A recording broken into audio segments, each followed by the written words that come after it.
Howdy folks, this is Brett from Plastic Models by a Regular Dude.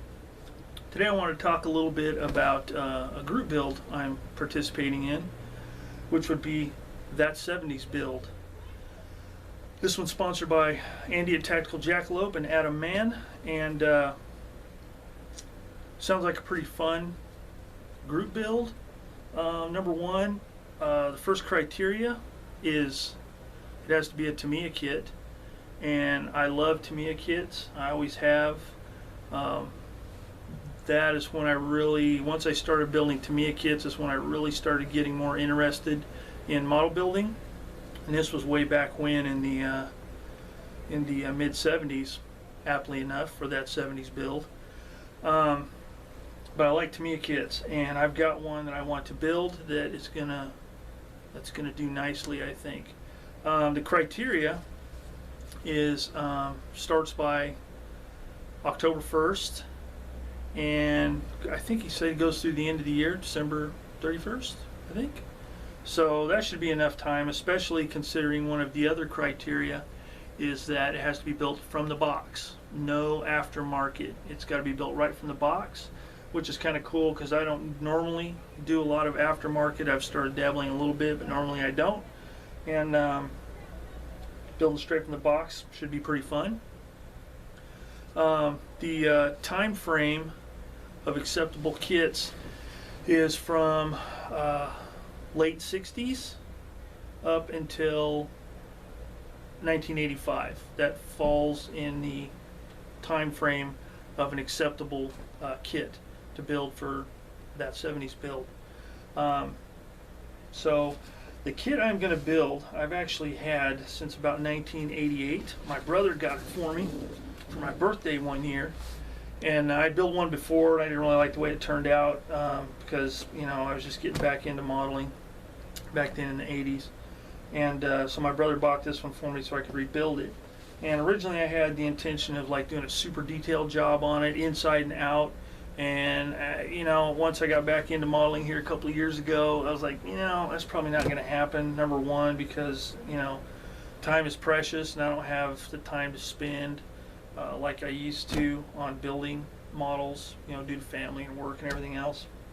So I figure if I'm going to build something with an interior, I'll buy one that already has an interior included, because this kit that I'm going to show you here in a sec, it needed a lot of scratch building, tons. Well, most all scratch building, but out of the box, I think it's going to be a lot of fun. Give me a chance to work some more on my weathering skills, which I'm trying to build up, and I think it'll just be a lot of fun. And no pressure, because there's no aftermarket involved, and no photo etch or any of that stuff. Straight plastic, straight from the box, should be fun. And now for the big unveiling of what kit I'm going to build. Here it is, 1/25th identical scale series number 11. The Tiger. Oh man, it's a big box. Tiger 1 1/25th scale. There it is in all its glory. And as you can see, this box is well stained from drippy sheds and so forth. It's been packed out in my shed for years. It's made it through I don't know how many moves. I've moved I don't know how many times between the time I got this and now, and it survived. The box is fully intact. Everything is there, and I think it's going to be a lot of fun. So anyway, that's just a quick update. I'm doing the Tiger 1, Tamiya Tiger 1.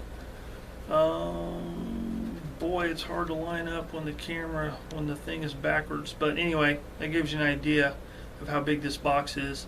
And I'm going to crack the box open at a later date and do a quick review on the contents. I don't think anybody's really reviewed this kit in a long time. If it's ever been on YouTube, I don't know. This could be a first. But anyway, I'm going to crack it open and go through some of the stuff, the instructions and the parts and all that, and talk a little bit about this awesome kit. Just as a quick note, whenever I was whenever I was a youngster. This kit right here, I used to see it at my local hobby shop, B&F Hobbies in Bakersfield, California. And clunk. To me, this was the ultimate model kit. I mean, to me, this would at that time would have been the pinnacle if I could have afforded it, which I couldn't because I was a young dude and I tried to pay for all my models on my own, and you know, mowing lawns or whatnot. So this was the pinnacle. This was it. Now, compared to today's standards, it's pretty well, you know, a simple kit. A lot of inaccuracies and all that business, but you know, it was the kit that to me was just, it was it. That was the kit to build. So I'm going to build it, and I'm going to have a lot of fun doing it. So hopefully you guys will stay tuned and follow along as I build this thing, and I'll see you on the next video whenever I do a quick review of the contents of the box. All right, so thanks for watching, and I'll see you guys later.